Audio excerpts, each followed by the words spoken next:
Wasiat ini untuk anak-anakku. Hendaklah kalian bertakwa kepada Allah dalam keadaan sir dan terang-terangan. Untuk bisa mencapai jalan takwa itu, kalian harus memperbanyak ingat akan Allah dengan hati dan lisan kalian. Jauhkan diri kalian dari sifat-sifat keji dan hiasi dengan sifat-sifat terpuji. Semua itu memerlukan perjuangan yang sangat panjang, wahai anak-anakku. Dengan itu, kalian harus menjalaninya dengan sebuah tarekat yang suci, melalui seorang guru dengan kealiman yang sempurna. Walau sebenarnya guru dengan kriteria seperti itu sudah sangat langka, akan tetapi kalian akan menemuinya dengan keyakinan kalian. Seorang guru yang hidup di zaman kalian kelak, seorang yang alim dan mengamalkan ilmunya yang bersambung tarekat yang diikutinya dari Rasulullah sallallahu alaihi wasallam. Orang alim yang sempurna yang mengamalkan ilmunya ini adalah orang yang dianugerahi cahaya yang terpancar dari cahaya baginda Rasul. Maka berbaiatlah kalian padanya dan bertawajuhlah padanya. Semoga kalian beruntung mendapatkan apa yang kalian harapkan kelak. Tulisan Al-Faqir An-Naqsyabandi, Muhsin Al-Hinduan Ba'alawi, 4 Safar 1382 Hijriah, 5 Juli 1963 Masehi.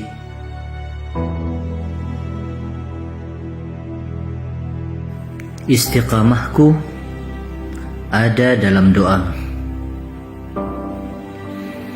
Kegigihan Syekhana menuntut ilmu agama menjadikan beliau alim dalam ilmu syariat.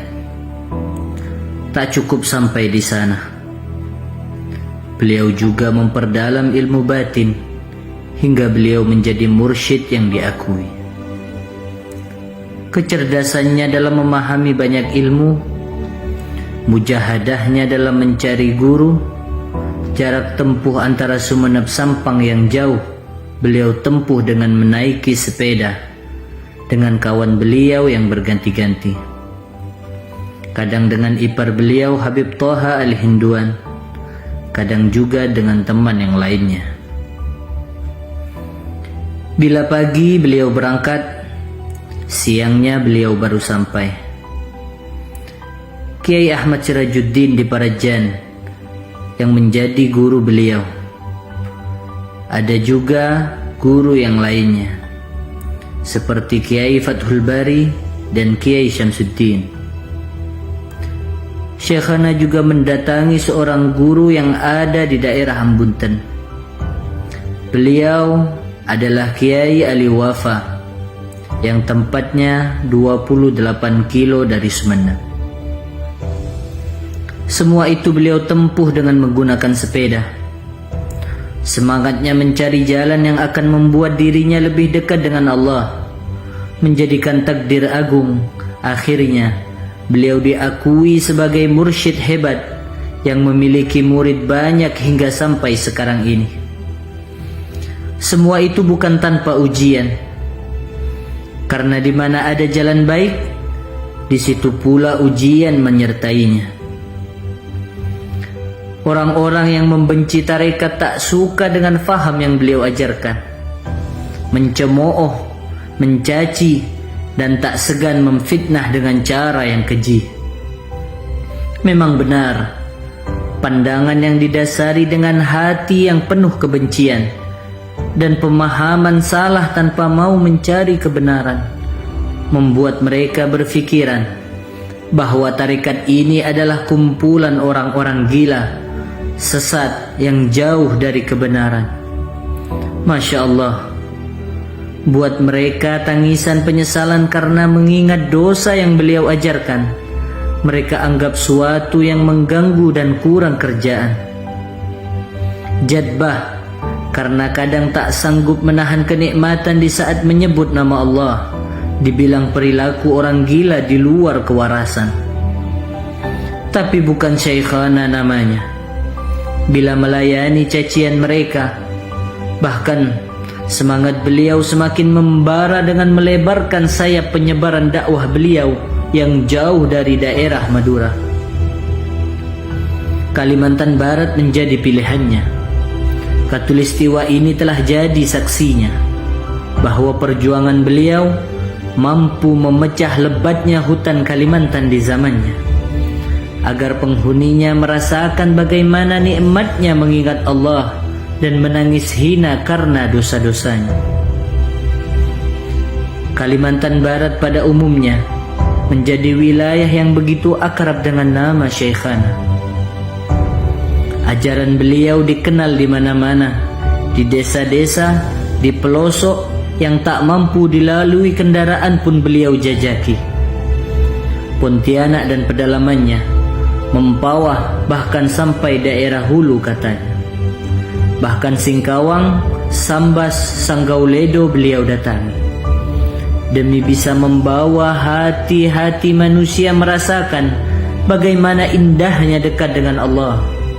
Perjuangan Syekhana dari tahun 70-an di wilayah garis pertengahan bumi ini berakhir saat Allah menghendaki beliau kembali ke hadiratnya di 17 Jumadil Akhir, saat beliau menjalani tugasnya di Parit Jelawat. Kembalinya Syekhana ke pangkuan ilahi menghancurkan hati pencintanya, bagai anak yatim yang tak tahu harus kemana tanpa orang tuanya. Tapi ajaran beliau yang terpatri dalam hati murid-murid beliau tetap dipegang teguh hingga sang penerus Syekhana hadir, yaitu putra beliau sendiri, guru kita tercinta Al-Habib Muhammad Amin bin Muhsin Al-Hinduan. Beliau dengan sifat yang penuh kelembutan, cinta kasih mampu menjadi pelipur lara kehilangan tak terperih karena Syekhana sudah tiada. Beliau mampu menjadi penyemangat hati yang mulai lemah dan membimbing agar tetap istiqamah berjalan di tarekat ini. Sebagai warisan Syekhana, agar kita terus mengingat Allah, meneladani semua pelajarannya, dan berharap kelak di akhirat tetap di bawah bendera Syekhana. Malam ini kita memperingati hari ulang tahun wafatnya guru besar tarekat Naqsyabandiyah Al-Habib Muhsin bin Ali Al-Hinduan. Beliau adalah manusia yang hebat dan luar biasa. Keluar saya sebagai putra beliau, tapi saya sendiri mengacungkan jempol atas kehebatannya. Bagaimana tidak, semua ilmu-ilmu agama beliau kuasai. Bahkan orang-orang yang mempunyai kepandaian, keahlian dalam bidang agama mengakui kehebatan beliau. Kehebatan beliau juga atas ketabahannya, kegigihannya di dalam membimbing murid-muridnya hingga saat ini pun bersama memperingati haulnya. Kecintaan dan kekaguman Habib Amin guru kita kepada Syekhana selalu beliau tampakkan saat beliau mengajari kita. Tak ada satupun hal yang terlewati tanpa beliau letakkan nama Syekhana di dalamnya. Masih teringat kala kami begitu kagum dengan semua yang ada di dalam diri beliau. Maka jawaban yang beliau lontarkan selalu, "Aku begini karena Syekhana. Kekaguman kalian padaku tak akan ada harganya bila kalian tahu bagaimana kehebatan Syekhana." Diawali di Madura dan sekitarnya sebagai tempat yang mengawali perjuangan beliau, dan akhirnya Beliau menikah dan meneruskannya di Kalimantan, di bagian Singkawang namanya. Tapi Pontianak juga tetap menjadi pilihan tugas kewalian dan kemursyidan. Bahkan Allah juga memilih kewafatan beliau di sini, di Pontianak, seperti ayah tercintanya, di rumah putra beliau sendiri, Habib Haidar tepatnya, pada tanggal 19 Agustus 2016. Kepergian guru kita tercinta itu menjadi luka yang tak pernah sembuh. Kabar kehilangan yang begitu mendadak membuat hati ini seakan tak bisa terima. Akan kemana kita tanpa beliau? Bagaimana kehidupan kita tanpa bimbingan beliau? Tapi duka itu terus tiada berkesudahan. Sebelum guru kita, ada putra Syekhana yang justru lebih muda Allah panggil, yaitu Habib Murtada bin Muhsin Al-Hinduan. Lalu setelah guru kita kembali, Allah ambil orang-orang hebat dari Naqsyabandi ini, yaitu Habib Haidarah bin Muhsin Al-Hinduan. Beliau yang mendadak sakit akhirnya menjalani perawatan di rumah sakit Antonius dan akhirnya menghembuskan nafas terakhirnya dalam menjalankan tugas dakwahnya di Pontianak ini. Lalu di setiap tahunnya Allah seakan terus membungkam doa-doa orang mulia dengan kabar meninggalnya Habib Ama sang permata Syekhana.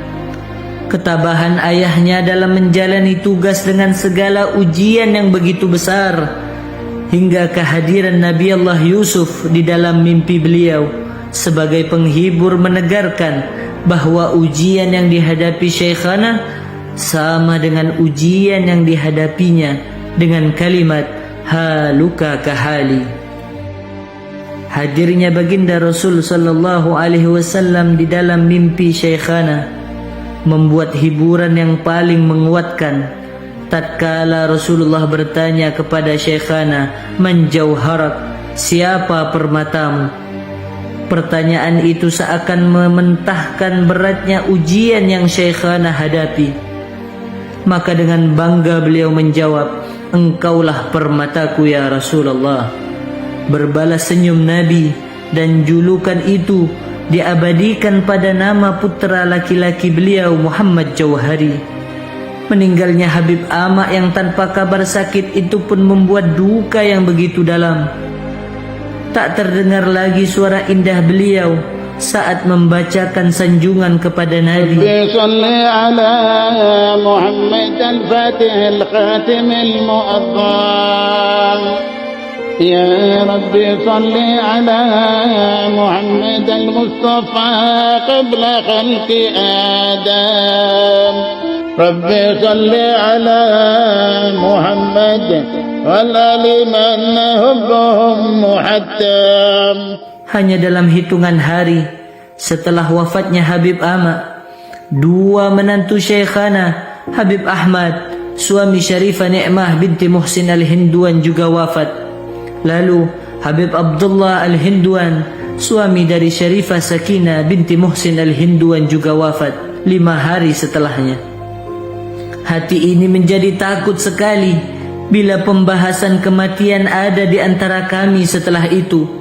Seakan tanpa diperintah, serentak hati ini berdoa semoga setelah ini semuanya sehat dan diberi keberkahan umur, dan hari-hari ini dapat kita jalani dengan penuh kebahagiaan lagi. Tapi siapa yang bisa mencegah maut? Bila bulan Rabiul Akhir Habib Ama meninggal, maka di hari ke-6 dari Idul Fitri kembali Allah wafatkan putri Syekhana setelah lamanya sakit yang beliau idap, Syarifah Zainiyah binti Muhsin Al-Hinduan, atau yang biasa dikenal dengan Ipayut, menghembuskan nafas terakhirnya di Sumeneb dan dimakamkan di Jeruk Purut tak jauh dari ayahnya. Tapi kepedihan itu tak kunjung berhenti. Setelah 1 tahun sang mertua, menantunya juga meninggal mendadak seperti yang lainnya, Habib Hadi bin Ahmad Al-Hinduan, cucu laki-laki pertama Syekhana kembali ke hadirat Allah. Meninggalnya Habib Hadi dengan umur yang dipandang masih begitu muda, dan perjuangan beliau dalam Naqsyabandi yang tak bisa dipandang sebelah mata membuat kekhawatiran yang begitu dalam di hati yang dekat dengannya. Setelah kepergiannya, rasa was-was seperti mempermainkan hati. Trauma dan rasa sakit semakin hari semakin menyayat hati.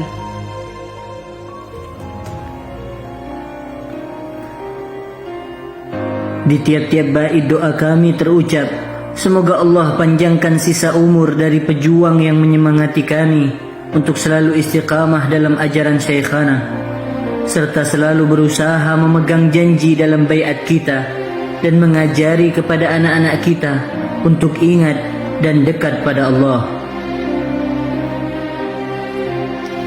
Ajari anak-anakmu ilmu agama. Pilih siapa saja ulama yang akan mereka suka.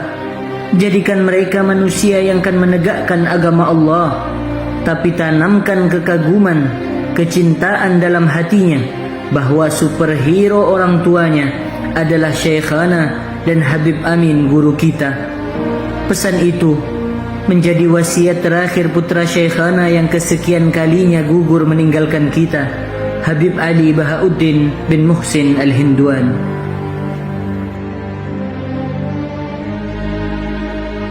Kecakapannya membahas dan menjelaskan tentang ilmu agama dan hal-hal pelik di dalam tarekat ini membuat guru kita menjadikan Habib Ali teman pemecah permasalahan dan pencari solusi dalam hal syariat dan tarekat yang beliau hadapi.